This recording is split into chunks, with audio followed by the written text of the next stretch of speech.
بسم اللہ الرحمن الرحیم۔ شروع اللہ کے نام سے جو بڑا مہربان نہایت رحم والا ہے۔ سیدنا فاروق اعظم رضی اللہ تعالی عنہ مسجد میں درس دیتے، آپ درس میں کہتے ہیں کہ میں نے سنا ہے کہ خواتین نے بہت زیادہ حق مہر مانگنا شروع کر دیا اور انہوں نے پابندی لگا دی، ایک فگر مقرر کر دیا، جیسے ہمارے ہاں جوہلا میں مشہور ہے کہ 32.25 روپے جی شرعی مہر ہے، 32.25 روپے، کوئی شرعی مہر، شریعت نے کبھی بھی 32.25 روپے نہیں مقرر کیا۔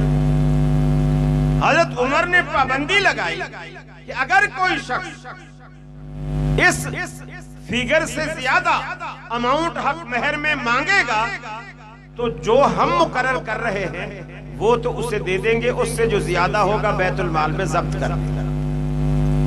درس دے کے باہر نکل گئے، صحابہ بھی مسجد سے باہر۔ ایک بوڑھی خاتون آتی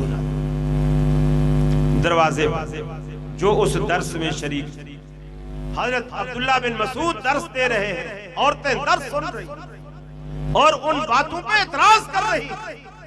حضرت عمر پہ اعتراض کیا، امیر المومنین آپ نے ہمارا مہر ایک محدود کر دیا کہ ہم اس سے زیادہ مہر نہیں مانگ سکتے۔ اللہ تعالیٰ تو ہمیں خزانہ دینے پر، قنطار کے الفاظ ہیں، خزانہ دینے پر تلا ہوا ہے، اور آپ ہمیں 32.25 روپے کی قید لگاتے ہو۔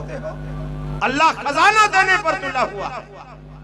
حضرت عمر فاروق فوراً واپس مسجد میں گئے، منبر پر بیٹھے، صحابہ سے جو باہر گئے تھے منادی دینے والے کو کہا ان سب کو واپس بلاؤ۔ میرے بھائیوں، امیر المؤمنین کا کردار دیکھیے، تقویٰ دیکھیے، اللہ کا ڈر اور خوف دیکھیے، اللہ کا ڈر اور خوف دیکھیے کہ منبر پہ بیٹھ کر سارے کے سارے صحابہ کے سامنے یہ اعلان کرتے ہیں عمر سے تو یہ بڑھیا بھی قرآن زیادہ جانتی ہے۔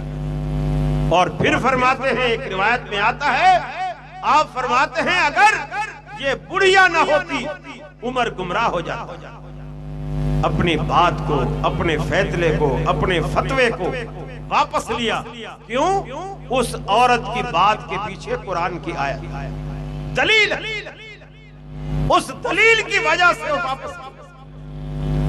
صحابہ کرام اللہ تبارک و تعالیٰ کے رسول کے بعد خلافت پر اختلاف ہوا، کسی نے کہا انصاری خلیفہ بناؤ، کسی نے کہا مہاجر خلیفہ بناؤ، سب ان کو الگ الگ، اور ایک نے کہا بھائی لڑو نہیں، ایک خلیفہ مہاجرین کا ہو جو مہاجروں کا ہو، ایک انصار میں سے ہو جو انصار کا ہو، گویا پہلے ہی دن سے مسلمانوں کو دو لخت کر دیا جائے۔ لیکن صدیق اکبر کھڑے ہوئے، انہوں نے کہا لوگو، اللہ کے رسول کا ایک فرمان مجھے یاد ہے، الائمۃ من القریش، امامت جو ہے وہ قریشیوں کا حق ہے، اور قریشی سارے مہاجر تھے۔ حضرت عمر نے ابو بکر کا ہاتھ پکڑا، اپنا ہاتھ اس کے ہاتھ میں دیا، اور سارے صحابہ جیسے شہد کے چھتے پر مکھیاں ٹوٹ پڑتی ہیں، سارے صحابہ شہد کی مکھیوں کی طرح بیعت کرنے کے لیے صدیق اکبر کے ہاتھ پر ٹوٹ پڑے۔ سب نے بیعت، کس بات پر؟ کہ اللہ کے رسول کی حدیث سامنے آ گئی۔ تو صحابہ کے اختلافات ملتے تھے یا تو قرآن کی آیت پر یا حدیث پر۔